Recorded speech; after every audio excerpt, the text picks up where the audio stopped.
আমি কি রকম ভাবে বেঁচে আছি তুই এসে দেখে যা নিখিলেশ। এই কি মানুষ জন্ম, নাকি শেষ পুরোহিত কঙ্কালের পাশা খেলা। প্রতি সন্ধেবেলা আমার বুকের মধ্যে হাওয়া ঘুরে ওঠে, হৃদয়কে অবহেলা করে রক্ত। আমি মানুষের পায়ের কাছে কুকুর হয়ে বসে থাকি তার ভেতরের কুকুরটাকে দেখব বলে। আমি আক্রোশে হেসে উঠি না। আমি ঝাড়পোকার পাশে ঝাড়পোকা হয়ে হাঁটি, মশা হয়ে উড়ি একদল মশার সঙ্গে। খাঁটি অন্ধকারে স্ত্রী লোকের খুব মধ্যে ডুব দিয়ে দেখেছি দেশলাই জেলে ও গায়ে আমার কোনো ঘর বাড়ি নেই। আমি স্বপ্নের মধ্যে বাবুদের বাড়ির ছেলে সেজে গেছি রঙ্গালয়ে, পরাগের মতো ফুঁ দিয়ে উড়িয়েছি দৃশ্য লোক।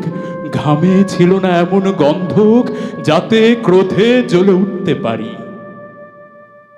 নিখিলেশ, তুই একে কি বলবি? আমি শোবার ঘরে নিজের দুই হাত পেরেকে বিঁধে দেখতে চেয়েছিলাম যিশুর কষ্ট খুব বেশি ছিল কিনা। আমি ফুলের পাশে ফুল হয়ে ফুটে দেখেছি তাকে ভালোবাসতে পারি না।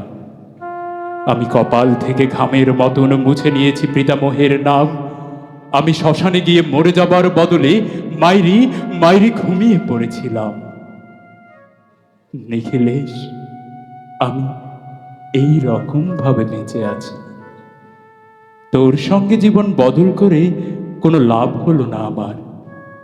একই নদীর তরঙ্গে ছেলেবেলার মতো ডুব সাঁতার, অথবা চশমা বদলের মতো কয়েক মিনিট আলোড়ন, অথবা গভীর রাত্রে সংঘম নিরিত দম্পতির পাশে শুয়ে পুনরায় জন্ম ভিক্ষা।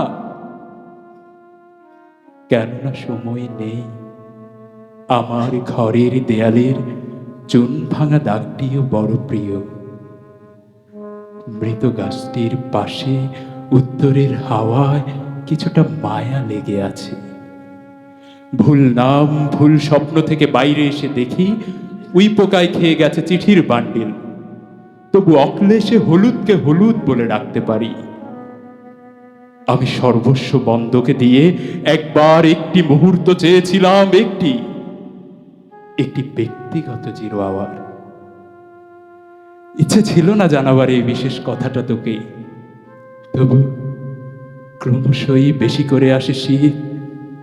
রাত্রে এরকম জলতৃষ্ণা আর কখনো পেত না। রোজ অন্ধকার হাতড়ে টের পাই তিনটে ইঁদুর, ইঁদুর নয় মুশি। তাহলে কি প্রতীক্ষায় আছে অদূরে এই সংস্কৃত শ্লোক? পাপ ও দুঃখের কথা ছাড়া আর এই অবেলায় কিছুই মনে পড়ে না। আমার পূজাও নারী হত্যার ভেতরে বেজে উঠে সাইরেন। নিজের দুহাত যখন নিজেদের ইচ্ছে মতো কাজ করে তখন মনে হয় ওরা সত্যিকারের। আজকাল আমার নিজের চোখ দুটো মনে হয় এক পলক সত্যি চোখ। এরকম সত্য পৃথিবীতে খুব বেশি নেই আর।